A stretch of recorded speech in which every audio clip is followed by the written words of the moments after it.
Hello everyone, this is a supplemental video about David Bohm's interpretation of quantum mechanics. The purpose of this video is to explain why there appear to be wave function collapses even though, according to Bohm's theory, there aren't any. This is sometimes referred to as effective collapses. There's not really a collapse, but there's going to be a phenomenon that makes it kind of look as if there is a wave function collapse. First, let's review why in the Copenhagen interpretation people think that a measurement collapses the wave function. So here's this electron 2 path experiment that we've been talking about. And if you feed in a y-spin up electron, it goes into the x-spin box, and that should turn it into either an x up or an x down electron, which means that you would think that after it goes into a y-spin box, it will have a 50% chance of coming out y-spin up and 50% chance of coming out y-spin down. But actually what happens is if you put the y-spin box anywhere along here, the upper path or the lower path, then yes, it will have a 50% chance of coming up y-spin up. But if you wait until after the electron has gotten to point E and then you put it into the y-spin box, it comes out definitely y-spin up with 100% probability. Okay, now the interesting phenomenon is that if you do any kind of measurement that would enable you to determine which path the electron took through the device, if there's some kind of electron detector that records the electron passed by on the upper path or something like that, then when it gets to point E, it will not be y-spin up. It will be either x up or x down, and it will have only a 50% chance of coming out y-spin up and 50% chance of coming out y-spin down. Okay, so if you don't do any kind of measurement of the location, anything that enables you to determine which path it took, then it comes out y-spin up at the end. So it looks like it has the original wave function. But if you do a measurement, then it looks like it turns into either an x up or an x down electron. So it looks like measurement collapses the wave function. Okay, now this is not actually the case in Bohm's theory. In Bohm's theory, we know that there is no wave function collapse, but we need to try to explain this phenomenon, explain why if you do the measurement of location on one of these paths, then that disrupts the spin and turns it into either x up or x down instead of y spin up. Okay, now to explain this, I need to review the idea of configuration space. So this is a picture of a two-particle system being in a two-dimensional configuration space. Okay, now real physical space, of course, has 3 dimensions, which means that the configuration space for a two-particle system should have 6 dimensions. Unfortunately, I have difficulty drawing a 6-dimensional space on a 2-dimensional slide. So what I'm doing is pretending that space, that physical space, is 1-dimensional, and therefore the configuration space for a two-particle system would be 2-dimensional. And so what this shows is this is a physical system where one particle is at location 3 and the other particle is at location 6. So the two-particle system is at the coordinates 3, 6. Okay, this is an illustration of the situation that the traditional version of quantum mechanics would describe as a superposition. It's a case where the wave function has non-zero amplitude in 2 different regions of space. Now, what you notice is the shape of the wave function dictates that one of the particles is definitely at location 6, because that's the only places where the wave function is non-zero. These blue circles are supposed to represent the wave function. But the other particle could be at either 3 or at 6. In the Copenhagen interpretation, we would say the particle is in a superposition of being at location 3 and being at location 6. In Bohm's interpretation, of course, we would say the particle has to be at a specific place. So I put this x here to indicate the true position of the two-particle system in configuration space on Bohm's theory. Okay, now this is a picture of the situation where the positions of the two particles have become entangled, i.e. there's a correlation between the location of the one particle and the location of the other.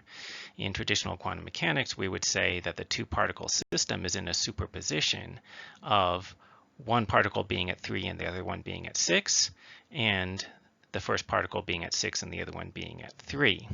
And that is indicated by the shape of the wave function. Again, I put the x here to indicate the true position of the two-particle system according to Bohm's theory. Okay, but notice how being in this correlated state where the locations of the two particles are correlated with each other, that corresponds to the wave function being a different shape, so to speak. Instead of having the wave here and here, you have a wave here and then another part here. Okay, so now we're in a position to explain what goes on in the usual kind of interference experiment. And what I mean by an interference experiment is it's one of these situations like the two-path electron experiment where you split the wave function into two components and then you get those two components to recombine. And then you see interesting effects like the y-spin up electron coming out still being y-spin up even after having gone through the x-spin box. Okay, so what happens is you first have this wave function at a particular place in the configuration space. Okay, then you do something that splits the wave function into two components. And then finally, you recombine the two components of the wave function and you get back the original wave function. Okay, so that is what happens in that electron experiment, where you split the y-spin up state vector into an x-spin up and an x-spin down component, and then you later recombine them at the point E in that diagram so that they combine together into y-spin up state vector. Okay, but what happens if you do a measurement before the end of the experiment? If you, for example, if you were to measure the position of the electron on either the upper or the lower path in that experiment. So here's what happens. You start out with this wave function in a particular place in configuration space. And as before, you split it into two components. The two components are in different places in configuration space. And then when you do the measurement, what happens is you've established a correlation between the property of the particle that you're measuring and the position of some other particle or object, particularly the measuring device. Because when you do a measurement on something, that's what a measurement is. A measurement is an operation that establishes a correlation between the properties of the thing that you're measuring and some observable property of the measuring device. Okay, so it's inevitable that you've established a correlation if you've done a measurement, and establishing such a correlation just inherently is moving one branch of the wave function into a different position along another dimension in configuration space. So as a result, when you then move this branch of the wave function back, it no longer overlaps with the other branch in configuration space. Right, and so as a result, you're not going to observe the interference effect. So when you get to point E, the electron will not become a y-spin up electron again because the x-spin down component of the wave function no longer overlaps with the x-spin up component in the configuration space.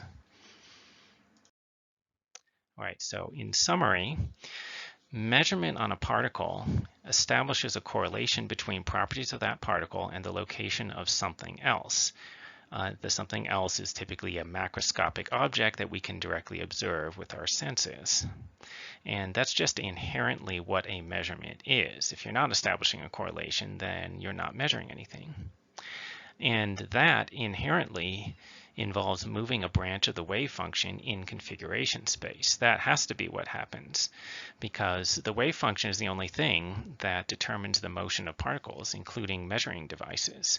So if you're establishing a correlation between properties of two material objects, you have to be modifying the wave function. Okay, now both branches of the wave function still exist. It's just that they're in different places in the configuration space, right? One branch has been moved along other dimensions in configuration space so that the two branches will no longer overlap, and therefore one of them will no longer affect the behavior of the physical system because it's elsewhere in the configuration space. It is in principle possible to verify that this is the case and that the wave function hasn't really collapsed, but it would be extremely difficult. So difficult that, in fact, this experiment will never actually be done. Okay, because in order to verify the existence of the other branch of the wave function, you have to account for every particle that was affected by the measurement. So if you measured the location of an electron with a macroscopic measuring device, every particle in the measuring device has to be moved back so that it's in the same position it would have been in if the measurement had had the opposite outcome. By the way, that includes particles in the observer's body. So if there was this measuring device and a person observed it, then that observation will affect the location of particles in the observer's brain. And all of those have to be moved. All of the particles in your brain and anything else that recorded the result of the measurement outcome have to be moved so that they're in the same place they would have been in if the opposite measurement outcome had occurred. And of course, as you can see, that is not practically possible. Right, so the overall conclusion is it's very plausible that there aren't actually any wave function collapses, even though it looks as if there are.